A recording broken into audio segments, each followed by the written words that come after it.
നമസ്കാരം. ഉപനിഷത്ത് സെഷനിലേക്ക് വീണ്ടും ഏവർക്കും സ്വാഗതം.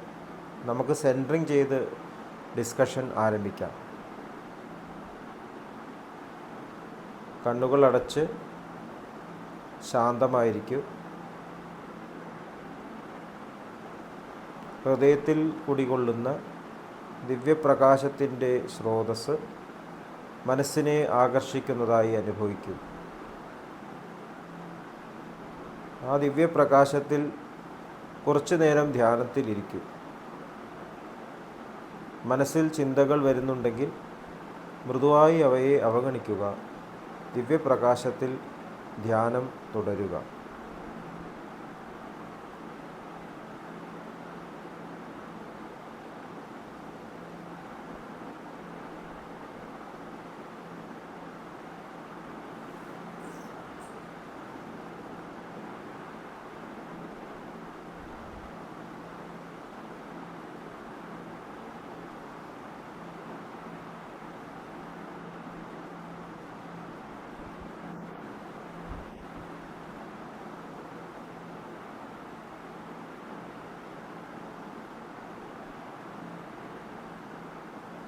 ഓക്കെ.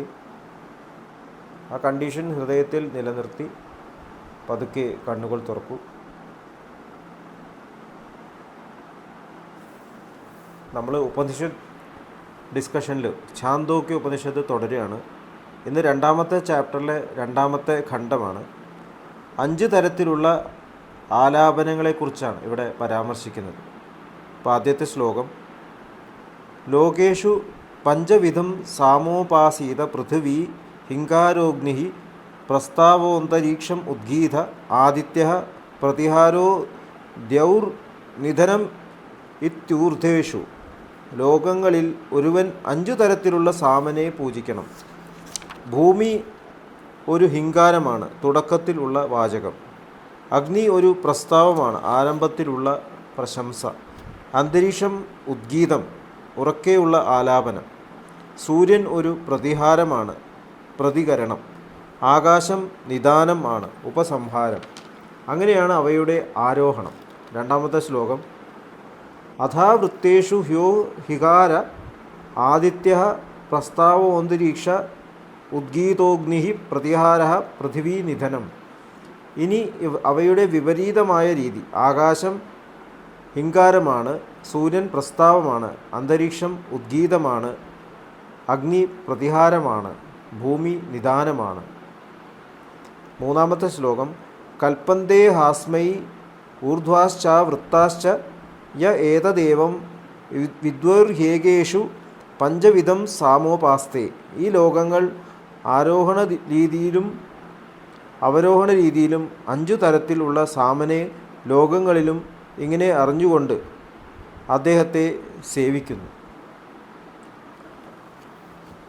നമ്മുടെ ഭൗതികമായിട്ടുള്ള ഈ പ്രപഞ്ചത്തിൻ്റെ ആധാരം, ഈ സൃഷ്ടിയുടെ എല്ലാ ആധാരം ഞാൻ എന്നുള്ള ആ ഭാവത്തിൽ നിന്നാണ് ഉണ്ടാവുന്നത് എന്ന് ഭഗവാൻ ശ്രീകൃഷ്ണൻ ഭഗവത്ഗീതയിൽ പറയുന്നുണ്ട്. ഞാൻ എന്നുള്ള ഭാവം, ഈഗോ, അത് ചുറ്റുമുള്ള ആ ക്ഷേത്രത്തിലേക്ക്, യഥാർത്ഥത്തിൽ അവിടെ ക്ഷേത്രത്തിൻ്റെ സങ്കല്പം മാത്രമേ ഉണ്ടായിരുന്നുള്ളൂ. തുടക്കത്തിൽ നത്തിങ്നെസ് മാത്രമേ ഉണ്ടായിരുന്നുള്ളൂ. ആ നത്തിങ്നെസ്സിൻ്റെ കേന്ദ്രീകൃതമായിട്ടുള്ള അവസ്ഥ, ഒരു കോൺസെൻട്രേറ്റഡ് അവസ്ഥ, സെൻറ്റർ എന്നുള്ള ഭാവത്തിന് രൂപം നൽകി. അപ്പോൾ സെൻറ്ററും ചുറ്റുമുള്ള ഏരിയ ഒരു അദൃശ്യ ചലനം എന്നുള്ള രൂപത്തിൽ നമുക്ക് സങ്കല്പിക്കാം. ഈ centre super active centre, super ego എന്നൊക്കെ പറയാം. അത് ചുറ്റുമുള്ള ക്ഷേത്രത്തിലേക്ക് ശ്രദ്ധ തിരിക്കുമ്പോൾ അവിടെ ഒരു ഫീൽഡ് നിർമ്മിക്കപ്പെടുകയാണ്. അവിടെ അദൃശ്യ ചലനങ്ങളേ ഉള്ളൂ, സെൻട്രൽ റീജിയൻ. പക്ഷേ അവിടേക്ക് കൂടുതൽ ആ ശ്രദ്ധ തിരിയുമ്പോൾ അഹംബോധം എന്നുള്ള രീതിയിൽ അത് മാറുകയാണ്. അപ്പോഴാണ് ബ്രഹ്മരന്ധ്രം കടന്നിട്ട് ഞാൻ എന്നുള്ള ആ ഭാവമായിട്ട് മാറുന്നത്. അപ്പോൾ ഈ റീജിയൻ തന്നെ വൈബ്രേഷൻസായിട്ട് മാറുക.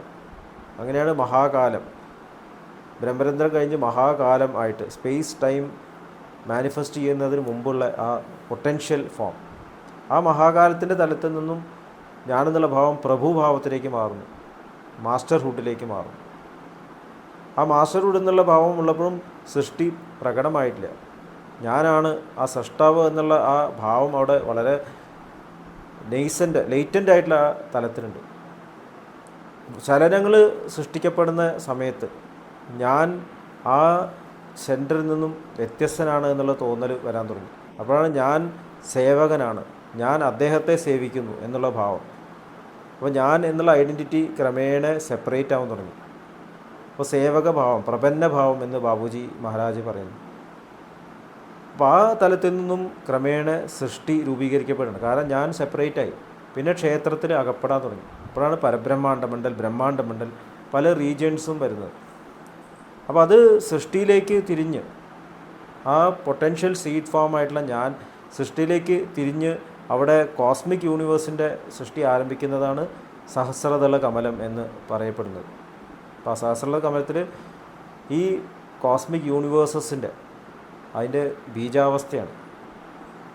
അപ്പോൾ അവിടെ നിന്നും ക്രമേണ ഡിസെൻഡ് ചെയ്യാണ്, ഞാൻ ഡിസെൻഡ് ചെയ്യാണ്. തുടക്കത്തിൽ ആ ശക്തി പ്രകടമായിട്ടില്ല. മനസ്സിൻ്റെ പല മണ്ഡലങ്ങളാണ്. Babuji Maharaj rings of ego എന്ന് പറയുന്നത് 11 റിങ്സ് ഓഫ് മൈൻഡ് റീജിയൻ ഉണ്ട്. ആ മൈൻഡ് റീജിയൻ എക്സ്റ്റെൻഡ് ചെയ്യുന്നു. ആ ബ്രഹ്മരന്ധ്രം തൊട്ടിട്ട് താഴേക്കുള്ള ഊർജ്ജമായിട്ട് മാറുന്ന ഭാവം വരെ മെൻ്റൽ റീജിയനായിട്ട്, മൈൻഡ് റീജിയനായിട്ട് അവിടെ ഉണ്ട്. അത് ഈഗോൻ്റെ മണ്ഡലം തന്നെയാണെന്നാണ് ബാബുജി മഹാരാജ് പറയുന്നത്. അവിടെയാണ് ഈഗോ പ്രകടമാകുന്നത്, മനസ്സാണ് അവിടെ പ്രവർത്തിക്കുന്നത്. അപ്പോൾ ആ തലത്തിൽ നിന്നും ഈ ഭാവം, മനസ്സ് എന്നുള്ള ശക്തി എനർജിയായിട്ട് മാറുന്നു. അപ്പോഴാണ് ആജ്ഞാചക്രം, മനസ്സ് സബ്ജക്റ്റീവായുള്ള തലത്തിൽ നിന്നും ഓബ്ജക്റ്റീവായുള്ള തലത്തിലേക്ക് തിരിയാണ്, എനർജിയായിട്ട് മാറുകയാണ്. അപ്പോൾ 6th പോയിൻ്റ് പവർ ഹൗസ് എന്ന് പറയും.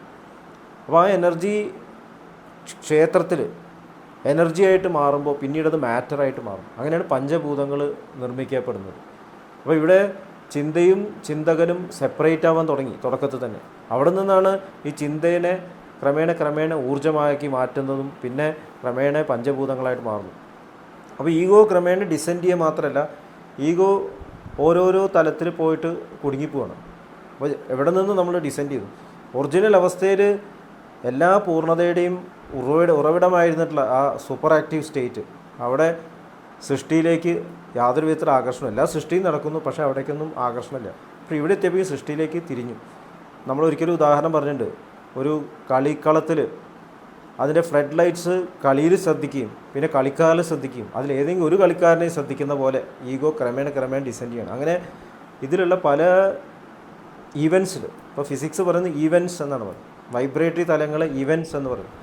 പല തരത്തിലുള്ള ഫ്രീക്വൻസീസിൽ വൈബ്രേറ്റ് ചെയ്യുന്ന ഈവൻസ്, അതിൽ അകപ്പെട്ട് ഞാൻ അതിനെ എൻ്റേത് എന്ന് ചിന്തിക്കുകയാണ്. അങ്ങനെയാണ് ഇവിടെ യൂണിവേഴ്സസ്, മൾട്ടിപ്പിൾ യൂണിവേഴ്സസ് പ്രകടമാകുന്നത്. അപ്പോൾ ആദ്യം എനർജിയുടെ തലത്തിൽ, പിന്നെ മാറ്ററിൻ്റെ തലത്തിൽ, ഇങ്ങനെ യൂണിവേഴ്സസ് വരികയാണ്. അപ്പോൾ ഇവിടെ ഛാന്തോക്യ ഉപനിഷത്ത് പറയുന്നു, ഈ സൃഷ്ടിയിലേക്ക് നമ്മൾ ഡിസെൻഡ് ചെയ്യാൻ, ഞാനെന്നുള്ള ഭാവം ഡിസെൻഡ് ചെയ്യാനുള്ള കാരണം എന്താണ്? കാരണം ഞാൻ ആ പൂർണ്ണതയിൽ നിന്ന് വ്യത്യസ്തനാണ് എന്നുള്ളൊരു തോന്നൽ വന്നു. ഞാനില്ലാതെ കഴിഞ്ഞാൽ ആകെ ബുദ്ധിമുട്ടായി. ഈ സൃഷ്ടി ഇല്ലാണ്ടായി കഴിഞ്ഞാൽ ഞാനില്ലാണ്ടാവും, ഞാൻ അങ്ങനെ അകപ്പെട്ടു. അങ്ങനെയാണ് മരണഭയം. ലാലാജി മഹാരാജ് നിരന്തര സത്യത്തിൽ പറയുന്നു, ഞാൻ പ്രകടമായപ്പോൾ ആദ്യം ഉണ്ടായത് ഭയമായി. ഞാൻ മാത്രമല്ലേ ഉള്ളൂ എന്ന് ബോധം വന്നപ്പോൾ ഭയമില്ലാണ്ടേന്നാണ്. അപ്പോൾ ഞാൻ മാത്രമേ ഉള്ളൂ എന്ന് ബോധം നമുക്ക് വരുന്നില്ല. നമ്മളിപ്പോൾ നിലനിൽക്കും, ഞാൻ എന്നുള്ള ഭാവം നിലനിൽക്കുന്നത് സൃഷ്ടി നടക്കുമ്പോൾ. അപ്പോൾ ഇവിടെ നമ്മൾ ഇഷ്ടാനിഷ്ടങ്ങൾ കുടുങ്ങി കൊടുക്കുകയാണ്. ഇഷ്ടമുള്ള സാധനങ്ങൾ നമ്മൾ കൂട്ടിയേക്ക്, ഇഷ്ടമില്ലാത്ത സാധനങ്ങൾ അവോയ്ഡ് ചെയ്യുക. എങ്കിൽ മാത്രമേ എനിക്ക് നിലനിൽപ്പുള്ളൂ എന്ന് തോന്നുകയാണ്. അപ്പോൾ ഈ ഭയം, എന്നെ ഇല്ലാതെയാക്കാൻ പറ്റാത്ത തരത്തിലുള്ളൊരു ഭയം നമ്മുടെ ഉള്ളിൽ കുടുങ്ങി കിടക്കണം. അതുകൊണ്ട് നമ്മൾ സൈക്കിൾസിൽ കറങ്ങി തിരിഞ്ഞുകൊണ്ട് നടക്കണം, ലൈഫ് സൈക്കിൾസ്. അതിപ്പോൾ ഏറ്റവും ചെറിയ ലൈഫ് സൈക്കിളായാലും ഏറ്റവും ഹയസ്റ്റ് തരത്തിലുള്ള ലൈഫ് സൈക്കിളായാലും, നമ്മൾ ദേവീദേവന്മാരെന്ന് പറയുന്നു, ബ്രഹ്മാവ് എന്ന് പറയുന്നു, അതൊക്കെ ലൈഫ് സൈക്കിൾസാണ്. കൂടുതൽ എക്സ്പാൻഡ് ചെയ്തിട്ട് ഞാൻ എന്നുള്ള തലങ്ങൾ മാത്രമേ അവിടെ അർത്ഥമാക്കുന്നുള്ളൂ. അപ്പോൾ ഇതിൽ ഡിസെൻഡ് ചെയ്യുമ്പോൾ ആദ്യം വൈബ്രേറ്ററി ലെവൽസിൻ്റെ ആ ഡയമെൻഷൻ, അതാണ് ഇവിടെ അവരോഹണം ആരോഹണം എന്നുള്ള വ്യത്യാസം പറയുന്നത്. ഒരു സംഗീതത്തിലെ കച്ചേരിമാർ ഏറ്റവും ഹയസ്റ്റ് പിച്ചിൽ നിന്ന് താഴത്തെ പിച്ച് വരെയുള്ള അവരോഹണം, ലോവസ്റ്റ് നിന്ന് ഹയസ്റ്റിലേക്കുള്ള ആരോഹണം. അപ്പോൾ നമ്മൾ ഫ്രീക്വൻസീസിൽ കൂടുതൽ ഹയസ്റ്റ് ഫ്രീക്വൻസീസിൽ ഉയർന്ന് മനസ്സിൻ്റെ തലത്തിൽ വൈബ്രേറ്റ് ചെയ്യുക, അതിനുശേഷം ഡിവൈൻ തലത്തിൽ വൈബ്രേറ്റ് ചെയ്യുക, സ്നേഹത്തിൻ്റെ തലത്തിൽ വൈബ്രേറ്റ് ചെയ്യുക, വൈബ്രേഷൻ തലത്തിൽ വൈബ്രേറ്റ് ചെയ്യുക. അങ്ങനെയാകുമ്പോൾ നമ്മൾ അദ്ദേഹമായിട്ട് ഈശ്വരനായിട്ട് മാറുക. അപ്പോൾ നമ്മുടെ ഈ മ്യൂസിക് ഓർക്കസ്ട്ര, ഈ പ്രപഞ്ചത്തിലെ മ്യൂസിക് ഓർക്കസ്ട്ര നമ്മളാണ് നിശ്ചയിക്കുന്നത്. ഞാനെന്നുള്ള ഭാവമാണ് നിശ്ചയിക്കുന്നത്. ഞാൻ ഏത് തരത്തിലാണ് വൈബ്രേറ്റ് ചെയ്യുന്നത്. ഇവിടെയുള്ള പലതരത്തിലുള്ള മ്യൂസിക് സ്ഫിയേഴ്സ് ഉണ്ട്. നമുക്ക് പറയാം കുറേ രാഗങ്ങളുണ്ട് എന്ന് പറയാം, ഒരു കാര്യം മനസ്സിലാക്കാൻ. അപ്പോൾ അതിലേതൊരു പിച്ചിൽ വേണമെങ്കിൽ എനിക്ക് പാടാം. ഏറ്റവും സ്ഥൂലമായിട്ടുള്ള പിച്ചിൽ ഞാൻ പാടുകയാണെങ്കിൽ സ്ഥൂലമായിട്ടുള്ള യൂണിവേഴ്സിൽ ഞാൻ നിൽക്കുന്നു. സൂക്ഷ്മമായിട്ടുള്ള പിച്ചിൽ നമ്മൾ വൈബ്രേറ്റ് ചെയ്യുമ്പോൾ സൂക്ഷ്മമായിട്ടുള്ള തലത്തിൽ നമ്മൾ ഉയരുന്നു. സൂക്ഷ്മത്തിൽ സൂക്ഷ്മമായിട്ടുള്ള ഡിവൈനായിട്ടുള്ള തലത്തിൽ നമുക്ക് വൈബ്രേറ്റ് ചെയ്യാൻ സാധിക്കണം. വൈബ്രേഷൻലെസ് വൈബ്രേഷനായിട്ട് ഓസ്മോസിൽ എത്തുകയാണെങ്കിൽ നമ്മൾ ഡിവൈനായിട്ട് മാറും. ഇതാണ് സാധനയുടെ അടിസ്ഥാനം തന്നെ. നിങ്ങൾ എന്തിനെ കുറിച്ചാണോ മെഡിറ്റേറ്റ് ചെയ്യുന്നത്, ഏത് വസ്തുവിലാണോ മെഡിറ്റേറ്റ് ചെയ്യുന്നത്, ആ വസ്തുവിൻ്റെ ക്യാരക്ടർ നിങ്ങളുടേതായി മാറുന്നു എന്ന് നമ്മുടെ മാസ്റ്റേഴ്സ് പറയുന്നു. നമ്മൾ സ്ഥൂലമായിട്ടുള്ള വസ്തുവിൽ ധ്യാനിക്കുകയാണെങ്കിൽ നമ്മൾ വിഗ്രഹങ്ങൾ ആരാധിക്കുന്നു, പൈസയ്ക്ക് വേണ്ടി ആരാധിക്കുന്നു, പൊസിഷന് വേണ്ടി ആരാധിക്കുന്നു. അപ്പോൾ അങ്ങനെയാകുമ്പോൾ നമ്മളുടെ ക്യാരക്ടർ അതുപോലെയാവുന്നു, നമ്മൾ വിശ്വാസം അതുപോലെയാവുന്നു. അതാണ് നിങ്ങളുടെ വിശ്വാസം നിങ്ങളെ രക്ഷിക്കട്ടെ എന്ന് ജീസസ് ക്രൈസ്റ്റ് പറഞ്ഞു. ധനമില്ലെങ്കിൽ ഞാൻ നിർധനനാവും എന്നുള്ളൊരു ചിന്ത, ശരീരത്തിന് ആരോഗ്യമില്ലെങ്കിൽ ഞാൻ മരിച്ചു പോകും എന്നുള്ള ചിന്ത. അപ്പോൾ നമ്മുടെ ഉള്ള അടിസ്ഥാനപരമായിട്ടുള്ള വിശ്വാസമാണ് നമ്മൾ ഈ തരത്തിൽ ജീവിതത്തെ കാണാനുള്ള കാരണം. എനിക്ക് കൂടുതൽ ധനം വേണം എന്ന് പറയുമ്പോൾ എൻ്റെ ഉള്ളിൽ എനിക്ക് ധനമില്ല എന്നൊരു തോന്നും, ഞാൻ നിർധനനാണ്. എനിക്ക് ആരോഗ്യം മരുന്ന് കഴിച്ചാലേ ഉണ്ടാവുള്ളൂ എന്ന് തോന്നുന്നത് എന്തുകൊണ്ടാണ്? എപ്പോൾ നോക്കിയാലും മരുന്ന് കഴിക്കണം, ഭക്ഷണത്തിൽ ശ്രദ്ധിക്കണം, അപ്പോൾ ശരീരമാണ് ഞാനെന്ന് തെറ്റിദ്ധരിക്കുകയാണ്. അപ്പോൾ എൻ്റെ വിശ്വാസമാണ്. അപ്പോൾ ആ വിശ്വാസം എൻ്റെ ജീവിതത്തിൽ നയിക്കുന്നു. നേരെ മറിച്ചിട്ട് ഞാൻ അമരനാണ്, ഞാൻ മാസ്റ്ററുടെ ഇൻസ്ട്രുമെൻ്റാണ് എന്ന് തിരിച്ചറിയുമ്പോൾ അതോടുകൂടിയിട്ട് അമരത്വം എൻ്റെ സ്വഭാവമായിട്ട് മാറുന്നു. O master the what the real goal of human life എന്ന് സഹജമാർഗത്തിൽ പറയുമ്പോൾ ഇതാണ് അതിന് അർത്ഥമാക്കുന്നത്. നിരന്തരമായിട്ട് ആ സ്മരണയിൽ ഇരിക്കുമ്പോൾ, ആ പെർഫെക്ഷനിൽ ഇരിക്കുമ്പോൾ നമ്മൾ അതായി തീരുകയാണ്. അതാണ് മെഡിറ്റേഷൻ ചെയ്ത് റിപ്പീറ്റഡായിട്ട് അതേ ആ പ്രഭവസ്ഥാനത്തേക്ക് സ്രോതസ്സിലേക്ക് നമ്മൾ മനസ്സിനെ കണക്ട് ചെയ്യണം. ഇപ്പോൾ നമ്മൾ ഈ പ്രോഗ്രാം തുടങ്ങുന്നതിന് മുമ്പേ സെൻറ്റർ ചെയ്യുക എന്ന് പറഞ്ഞു. ഹൃദയത്തിലുള്ള ദിവ്യപ്രകാശത്തിൻ്റെ സ്രോതസ്സിലേക്ക് മനസ്സിനെ കൊണ്ടെത്തിക്കുക. അപ്പോൾ ദിവ്യപ്രകാശത്തിൻ്റെ സ്രോതസ്സ് തന്നെയാണ് മനസ്സിൻ്റെ സ്രോതസ്സ്. അപ്പോൾ അവിടെ നമ്മൾ അറിയാതെ വൈബ്രേറ്റ് ചെയ്യാൻ തുടങ്ങുന്നു. ആ സ്നേഹം, അതിനെയാണ് സ്നേഹം എന്ന് പറയുന്നത്. സ്നേഹം മാത്രമാണ് വൈബ്രേഷൻ്റെ വൈബ്രേഷൻ, ഒരു തരത്തിലും റിയാക്ഷൻ ഇല്ലാത്ത വൈബ്രേഷൻ്റെ വൈബ്രേഷൻ. നമ്മൾ ആ സ്നേഹത്തിൻ്റെ തലത്തിൽ വൈബ്രേറ്റ് ചെയ്യുന്നു. ആ സ്നേഹത്തെ നമ്മൾ ഒരു തടസ്സവും ഇല്ലാതെ പുറത്തേക്ക് വ്യാപിപ്പിക്കുമ്പോൾ എക്സ്പ്രസ് ചെയ്യുമ്പോൾ അതിനെയാണ് നിരന്തര സ്മരണ എന്ന് പറയുന്നത്. അപ്പോൾ നിരന്തര സ്മരണയുടെ ഡെഫിനിഷൻ നമ്മൾ ഈശ്വരനെ സ്മരിക്കുക, ഡിവിനിറ്റീനെ സ്മരിക്കുക, മാസ്റ്ററെ സ്മരിക്കുക എന്നതിനേക്കാളും ഉപരി മാസ്റ്ററിൻ്റെ ആ സ്വഭാവം, ആ ക്യാരക്ടർ, ഡിവൈനായിട്ടുള്ള ക്യാരക്ടർ 100% ഓരോ നിമിഷവും നമ്മൾ ഉള്ളിൽ നിന്ന് റേഡിയേറ്റ് ചെയ്യുക എന്നുള്ള അർത്ഥം. കാരണം നിരന്തര സ്മരണയിലെ ആൾ ഡിവൈനായി മാറിക്കഴിഞ്ഞിരിക്കും. അപ്പോൾ അങ്ങനെയാകുമ്പോൾ നമ്മൾ അവിടെ എത്തിക്കഴിഞ്ഞിരിക്കും. നമ്മൾ യഥാർത്ഥ ശബ്ദത്തിലേക്ക് എത്തിക്കഴിഞ്ഞു, നമ്മൾ പ്രാണാഹുതിയിലേക്ക് കണക്റ്റഡായി. പ്രാണാഹുതി എൻ്റെ ജീവിതത്തിനെ നയിക്കാൻ തുടങ്ങും. അപ്പോൾ ചാന്തോക്യ ഉപനിഷത്തിൽ അതാണ് പറയുന്നത്. നമ്മൾ എന്താണ് വിശ്വസിക്കുന്നത് ആ രീതിയിലുള്ള ലോകങ്ങൾ നമ്മൾ ഉണ്ടാക്കുന്നു, അവിടെ നമ്മൾ കറങ്ങി തിരിഞ്ഞടക്കുന്നു. നമ്മൾ ഇതെല്ലാം മാറ്റി നിർത്തിയിട്ട് എനിക്കിതൊന്നും വേണ്ട എന്ന് മനസ്സിലാക്കി ഞാൻ അദ്ദേഹത്തിൻ്റെ പോലെ ആവാൻ തീരുമാനിച്ചു കഴിയുമ്പോൾ അതായിത്തീരുന്നു. അപ്പോൾ അവിടേക്ക് നമ്മുടെ യാത്ര നടത്തണം എന്നുണ്ടെങ്കിൽ നമ്മൾ എങ്ങനെയാണോ അൺകോൺഷ്യസ് ആയിട്ട് ഇവിടെ കുടുങ്ങിപ്പോയത്, നമ്മൾ ബോധമില്ലാതെ അഹംബോധം ഇവിടെ അകപ്പെട്ടു പോയിരിക്കും. ഇനി നമ്മൾ ബോധത്തോട് കൂട്ടിയിട്ട് തിരിച്ചറിയണം, കോൺഷ്യസ് ആയിട്ട് തിരിച്ചറിയണം, ഇതൊന്നും ശരിക്കും എന്നിൽ നിന്ന് വ്യത്യസ്തമല്ല എന്ന് തിരിച്ചറിയേണ്ട ആവശ്യമുണ്ട്. അതിന് സഹജമാർഗത്തിൽ ആ പ്രാണാഹുതിയിൽ തന്നെ നമുക്ക് ലഭിച്ചുകൊണ്ടിരിക്കുന്നു. അങ്ങനെയാകുമ്പോൾ നമ്മുടെ ഈ ചക്രങ്ങൾ നമുക്ക് ജ്ഞാനത്തിൽ അൺവൈൻഡ് ചെയ്ത്, സ്നേഹത്തിൽ അൺവൈൻഡ് ചെയ്ത് യഥാർത്ഥത്തിലുള്ള സ്നേഹസ്വരൂപമായിട്ട് മാറാൻ നമുക്ക് സാധിക്കുന്നു. അപ്പോൾ ഇത് നമ്മുടെ ചോയ്സാണ്, നമ്മുടെ തീരുമാനമാണ്. നമ്മൾ അത് ചോയ്സ് ആയിട്ട് എടുക്കുകയാണെങ്കിൽ തീർച്ചയായിട്ടും ഇവിടെ ജന്മങ്ങളുടെ ആവശ്യമില്ല. നമുക്കിവിടെ പല ലെവൽസ് ഓഫ് കോൺഷ്യസ്നസ്സിൽ വർക്ക് ചെയ്യേണ്ട ആവശ്യമില്ല. അപ്പോൾ പലരും പറയുന്നു ജന്മജന്മാന്തരങ്ങൾക്ക് ശേഷമേ മോക്ഷം ലഭിക്കുള്ളൂ. അതാണ് തീരുമാനമെങ്കിൽ അതാണ് നമുക്ക് അനുഭവിക്കേണ്ടി വരിക. അപ്പോൾ ഇത്രയും പറഞ്ഞുകൊണ്ട് എല്ലാവരെയും വീണ്ടും ഹാർട്ട്ഫുൾനെസ് സഹജമാർ മെഡിറ്റേഷൻ സിസ്റ്റത്തിലേക്ക് സ്വാഗതം ചെയ്യുന്നു. അടുത്ത സെഷൻ വരേക്കും വിട വാങ്ങുന്നു. നന്ദി, നമസ്കാരം.